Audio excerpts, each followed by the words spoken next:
जमाना था जहाँ के नियम कायदे कानून कुछ अलग होते थे। इस जेल के कैदी डेली अपने घर से बस्ता टांग के यहाँ पे आते हैं दिहाड़ी करने। कई माँ बाप उनके बच्चों को खुद इस जेल में फेंक के जाते हैं ताकि उनका बच्चा जिंदगी में एक सक्सेसफुल दिहाड़ बन सके। दरिंदे रोक दे बच्चा। मैं अपनी दिहाड़ी करने वैन से जाता था। हमारी वैन वाले ड्राइवर का नाम था भैया जी और उसकी वैन का नाम था मैजिक, जिसका हर दूसरे दिन टायर पंचर हो जाता था। बच्चे लोग स्कूल जाके पढ़ना सीखे ना सीखे टायर पंचर बनाना जरूर सीख जाते थे। लेकिन भैया जी से मेरा अलग अटैचमेंट था। उनसे मेरे को दिल से नफरत थी। ये आदमी सुबह 5 बजे आके मेरे घर के सामने हॉर्न बजाता था। अरे भैयू, ओए भैयू, जल्दी से तैयार हो जा बेटा, 5 मिनट में निकलना है फटाफट। 9 बजे का स्कूल है यार हमारा। लेकिन ये आदमी सुबह सबसे पहले आके मेरे को लेता था। उसके बाद हम 3-4 घंटे पूरे शहर भ्रमण पे निकलते थे। शहर के पूरे आखिरी कोने से बच्चे ले लेके आता था ये आदमी। जहाँ पे वैन जा भी नहीं सकती उधर कूदा कूदा के ले जाता था ये, और फिर टायर पंचर हो जाते थे। शाम पड़े वापस से हमको घर घर छोड़ के आता था ये। जिंदगी बर्बाद कर दी थी भैया जी ने मेरी। सबसे पहले लेते थे और सबसे आखिर में छोड़ते थे। लेकिन मैं फिर भी उसी वैन में जाता था क्योंकि चमेली भी हमारी वैन में आती थी। और बात यह है कि वो मेरे पास ही बैठती थी, मतलब मजबूरन। उसके पास और कोई ऑप्शन ही नहीं बचता था और मैं बचाता भी नहीं था। मैं घर पे जाते से जो 2-3 घंटे मेरे को सोने के लिए मिलते थे उसमें सोता नहीं था और मैं प्लानिंग करता था कि कैसे चमेली सिर्फ मेरे पास बैठे। चमेली सबसे आखिर में आती थी और मैं सबसे पहले सुनसान वैन में चढ़ के बस्ता अपने पास में रख के और फसर के सो जाता था। बाकी सारे बच्चे अपना बस्ता गोदी में रखते थे क्योंकि तुम्हारे बाप की वैन नहीं है, मतलब मेरे भी नहीं थी। पर मेरे ऊपर भैया जी को तरस आ जाता था कि बेचारा 5 बजे से आया है, तो वो सोने देते थे। अरे कैसे चला रहा है ये गाड़ी? रुक जा, गाड़ी चलाना नहीं आती क्या? देखो, आदमी इतना तभी चिढ़ता है जब उसकी जिंदगी में कोई लड़की ना हो। नहीं है ना? नहीं, मैं समझ सकता हूँ लड़की ना होने का दुख दर्द। मैं भी किसी जमाने में लड़कियों की तलाश में गली मोहल्ले भटकता था। फिर एक दिन मेरे पास से वो निकली। जैसे ही मैंने हैपन खोल के देखा उसकी आईडी मेरे फोन पे चमक रही थी। हैपन ये एक रियल लाइफ डेटिंग ऐप है। यहाँ पे तुमको वो लोग मिलेंगे जो तुम्हारे आस पड़ोस से निकले हो कभी ना कभी। 100 किलोमीटर दूर रहने वाले लोगों से बात करके फायदा ही क्या जब तुम मिल ही ना पाओ। और अगर तुम्हारी घिनौनी शक्ल देख के यहाँ पे तुमसे कोई प्यार मोहब्बत नहीं भी करता है तो तुम फ्रेंडशिप तो कर ही सकते हो फिर भी। So go and check it out happen. Link is in the description. लेकिन मैं सोता नहीं था। मैं आंख बंद करके चमेली के घर का इंतजार करता था। तो क्योंकि चमेली आखिरी में आती थी तो वैन पूरी पैक पुक हो रखी होती थी। बच्चे बाहर उबल रहे होते थे और मैं अपना बस्ता पास में रख के एक्टिंग देखो एक्टिंग। और जैसे ही वो आती थी, हड़बड़ाना नहीं, ऐसे टाइम पे हड़बड़ाते नहीं है कि फटाफट बैग उठाया और आओ इधर बैठो जल्दी। मत करना ये हरकत, भाग जाएगी वो। ठरक नहीं झलकना चाहिए जरा सिक भी, एकदम सटल रखना है। क्या हुआ? और कहीं जगह नहीं है क्या? तेरे मुंह में मूत दूंगा मैं। अच्छा ठीक है, इधर ही बैठ जाओ। देख रहे हो एक्टिंग देखो तुम लौंडे की। ना जाने कौन सी नशीली खट्टी मीठी खुशबू लगा के आती थी चमेली। आज तक उसकी खुशबू है मेरी नाक में। मैं वो खुशबू का पूरा मजा ले ही रहा होता हूँ, इतने में एकदम भभका बास आती है निकाह से। जैसे ही मैं बाहर झांकता हूँ, मरा हुआ कुत्ता पड़ा है वहाँ पे। एक काली कार सूख करके निकली और मेरे बच्चे को मार दिया। कैसे करके निकली? शूक। ऐसे नहीं निकली थी, मैं यहीं पे खड़ा था, वो कार आई थी और जैसे ही वो बच्चा नीचे आया तब वो खड़ा, वो बच्चा चिल्लाया और फिर कार शूक करके भाग गई। उधर कुछ बच्चे ऑटो रिक्शा से भी आते थे स्कूल। ऐसा लगता था कि पूरे स्कूल के बच्चे इस एक ऑटो रिक्शा में ठूस ठूस के ले जाता है वो। ये ऑटो वाले और भैया जी दोस्त थे और अब ये बीच सड़क पे रेसिंग लगवा रहे हैं। इनकी गाड़ियां उबला रही है बच्चों से, पर फिर भी नहीं मान रहे ये लोग। नहीं जीतूंगा। स्कूल जाके वो पीछे मुलट के देख रहा है तो एक बच्चा नहीं बचा उसके ऑटो रिक्शा में। हमारे भैया जी बेचारे पीछे से उनके गिरे हुए बच्चों को उठा उठा के ला रहे थे। ये सब हरकतें करके हम लोग जैसे तैसे कैद खाना पहुंच जाते हैं। सुबह 5 बजे से निकलने के बावजूद हम लोग लेट पहुंच रहे हैं। वहाँ पे पहुंच के हमने देखा कि 4 लौंडे मरे हुए पड़े हैं। जिनको डॉन ने मारा है। डॉन हमारे स्कूल की इंचार्ज थी। डॉन का कद छोटा था और पेट मोटा था, और आश्चर्य की बात यह है कि समय के साथ उसकी हाइट कम हो रही थी। मतलब बड़े नहीं बड़े वो चलता एक बार को, पर इसकी कम हो रही थी। डॉन बहुत स्ट्रगल करके कार से स्कूल आती थी खड़े होके, क्योंकि बैठ जाए तो उसको सामने की सड़क नहीं दिखती थी। वो अलग बात है, खड़े होके भी पूरा नहीं दिखता था। हर रोज 2-4 कुत्ते कुचलते हुए आती थी वो। फिर मेरे को समझ आया कि रास्ते में जो कुत्ते दिखे थे वो डॉन इस कैद खाने में छत पे बैठी रहती थी स्नाइपर लेके। कोई भी कैदी कुछ गलत गतिविधि करता हुआ दिखता था तो वहीं पे, मैडम इनकी लाश का क्या करना है? अरे ये तो आपको पता ही है। कहाँ रह गए थे यार झमू दीदी, फटाफट ये खून वून साफ करो।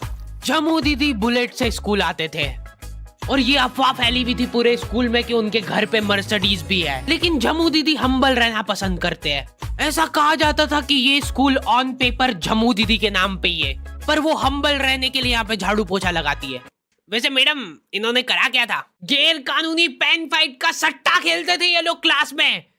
उससे मेरे को प्रॉब्लम नहीं है, मेरे को क्यों नहीं? हाँ, हमारी क्लास में पेन फाइट का सट्टा चलता था। हमारे इधर जो लौंडा पेन फाइट में जीतता था, सामने वाले का पेन उसका हो जाता था। कुछ बच्चे अपना सब कुछ दांव पे लगा देते थे और कर्जे में डूब जाते थे। फिर भी वो लोग हार नहीं मानते थे और अपने दोस्त से पेन उधार लेके खेलते थे और वापस हार जाते थे। तो अब क्लास में कुछ बच्चों के पास पोटला भर के पेन पड़ा है और कुछ बच्चों के पास पेन ही नहीं है। पेन इस कैद खाने की करेंसी थी, जिसके पास जितने महंगे पेन वो उतना रईस। यहाँ पे ब्लैक में पेन इधर उधर होते थे। नॉर्मल लोगों के पास होते थे 5 रुपए वाले जीफी जेल, जो कि तुम एक पन्ने पे लिखोगे तो पीछे 10 पन्ने तक छप जाएगा। और उनसे भी गए बीते लोग होते थे जो 3 रुपए वाला यूज एंड थ्रो लेके आते थे और उससे भी उनकी अच्छी राइटिंग आ जाती थी। बहुत चिढ़ मचती थी यार मैं कौन से। और कुछ चुनिंदा रईस लोग होते थे जिनके पास होता था ट्राईमैक्स। हर बच्चे का सपना होता था कि उसके पास एक ट्राईमैक्स हो, साथ में आसपास 2-4 लड़कियां हो। मेरे को प्लीज मेरे को यहाँ पे ऑटोग्राफ दे दो। ये लो ट्राईमैक्स किंग के, ये ट्राईमैक्स क्या बात कर रही है सही में? एकदम रईस लोग ही अफोर्ड कर पाते थे ट्राईमैक्स। वो बाबड़े भी एक एक अक्षर लिख के रिफिल खोल के देखते थे। खाली हो रही है तो एक बार एक रईस बच्चे का ट्राईमैक्स चोरी हो गया। पूरे स्कूल में हाहू मच गई थी। वो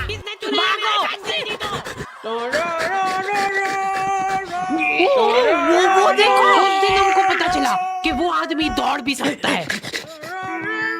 हमारे स्कूल में कुछ भी कांड हो रहा है, ये आदमी सबसे पहले दौड़ के आएगा, पूरा बैग खोल चोर, और बच्चों के बैग चेक करेगा। स्कूल वालों को भी इसकी सैलरी देते वक्त सबसे ज्यादा आग खरती है। सैलरी किस चीज की? इस आदमी की शक्ल देख के ऐसा लगता था कि ये स्पोर्ट्स की आड़ में वैन वालों के साथ मिलके बच्चों की स्मगलिंग करता है। इस महान आदमी का नाम था भूषण। इसने अपनी जांग पे टैटू करा रखा था, भू अलग जांग पे, सड़ अलग जांग पे। सर कल से खो खो खेलने के लिए कितनी बजे आना है? वो तो बैग चेक करा पहले तू। इन्होंने पूरे कैद खाने के कैदियों को लाइन से खड़ा कर दिया है। पेन हमारी क्लास के बच्चे का गुमा है और पूरे स्कूल में ढूंढ रहे हैं लोग। आखिरी में पता चलता है कि वो बच्चा घर पे भूल के आ गया था उसका पेन। सॉरी बेटा, एक फेट में मुंह देगा।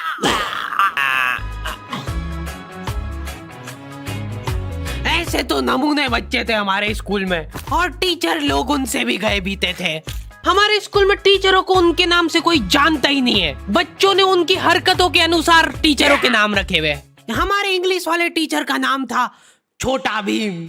इससे चिड़चिड़ा आदमी मैंने आज तक नहीं देखा। छोटा भीम की हॉबी थी लड़कों को कूटना। उस बेचारे की हाइट छोटी थी तो बच्चे के मुंह तक उसका हाथ ही नहीं पहुंचता था। बेचारा उचक उचक के मारता था, फिर भी कमर तक ही हाथ पहुंच पाता था उसका। एक पॉइंट पे मेरे को ऐसा लगने लग गया था कि उसको सैलरी लड़कों को कूटने की मिल रही है। कभी किसी बच्चे को बहुत ज्यादा मार दिया, घायल हो गया वो बेचारा, ये लो आपका एक्स्ट्रा बोनस। होमवर्क तुम्हारा बाप करेगा क्या? सर मेरे पापा मर गए थे। तू भी मर जा। ये लो। अरे वाह, नहीं चल रही, सांस तो नहीं चल रही है। हाँ कंफर्म मर चुका है ये। ओह ये लो आपका प्रमोशन हो गया है। लड़कियों से उसका अलग अटैचमेंट था। कौन सा परफ्यूम लगा के आई हो? सर थोड़ा दूर रहो। अरे मैं कुछ कर थोड़ी ना। भोली सी सूरत और आंखों में ठरक लेके स्कूल आ जाता था ये daily. So this means that he will jump over it and then he started. ये आदमी इंग्लिश को इंग्लिश में ही ट्रांसलेट करके चल जाता था हमारी नंगी आंखों के सामने। इधर वॉशरूम में मौत का नंगा नाच मचा रखा था लॉन्डो ने। 4 लौंडे दिन भर वॉशरूम में जाके खड़े हैं, कुछ भी नहीं कर रहे वो लोग वहां जाके। उनको बस मन की शांति मिलती है वहां जाके। अगले दिन उन चारों ने प्लानिंग करी, कुछ तो प्रोडक्टिव करते यार वहां जाके। अगले दिन वो सब पानी की बोतल लेके गए। अब वो पानी पी पी के हाथों हाथ मूत रहे हैं। और ये टीचर लोगों को प्रॉब्लम क्या है, बच्चे अगर वॉशरूम जा रहे हैं तो एक गया है तो अभी दूसरा नहीं जा सकता है। क्यों? तुम्हारे घर की लेटरिन थोड़ी ना है वो कि एक टाइम पे एक जना यूज कर सकता है। मान लो वो 2 जने अगर वॉशरूम में मिल गए तो वो क्या कर लेंगे ज्यादा से ज्यादा? भाई यहाँ का बल्ब निकाल लेते हैं ना। हाँ निकाल लो, फीस भरी है अपन ने। लॉन्डो को ऐसा लग रहा है कि इन्होंने फीस भर के पूरा स्कूल खरीद लिया है। 10 लॉन्डे कॉरिडोर में छाती चौड़ी करके चल रहे हैं प्रिंसिपल के सामने। प्रिंसिपल को इग्नोर कर रहे हैं ये लोग। इनको ऐसा लग रहा है कि इन्होंने फीस भर दी है तो प्रिंसिपल इनके पैर पड़ेगी। उनमें से आधों ने फीस भरी भी नहीं है। हमारा स्कूल बिल्कुल सेफ नहीं था।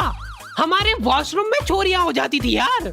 बल्ब चोरी करने के बाद सब लोग अंधेरे में मूत रहे एक दूसरे के जूते पे। उधर कर। उसके बाद पूरे वॉशरूम में कुछ दिख नहीं रहा है चोरी करने का। तो ये लोग हाँ नल उखाड़ के ले गए। नल कौन ले जाता है? कभी वो मछली वाले साबुन चोरी हो जाते थे, कभी ये फिनाइल की सफेद गोली को माउथ फ्रेशनर समझ के खा जाते थे।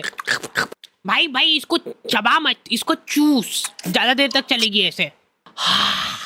ठंडक हो रही भाई, ठंडक।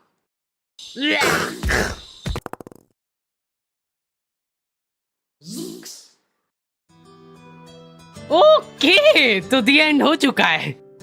होपफुली तुम लोगों को ये वीडियो पसंद आई होगी। अब कोई भी रोएगा नहीं। किधर गया? वो मर चुका है। लो भाई तुमको जो चाहिए था ले आया हूँ मैं। अपने दोस्तों को ब्लैकमेल करो उनकी गंदी फोटोज दिखा के कि उनको ये वीडियो मजबूरन देखना पड़े। बाकी अगर तुमको इसका सेकंड पार्ट चाहिए तो 2.5 लाख लाइक्स कर दो फटाफट। और हैपन चेकआउट करना बिल्कुल मत भूलना, लिंक मैंने डिस्क्रिप्शन में डाल दी है। मिलते हैं नेक्स्ट वीडियो में।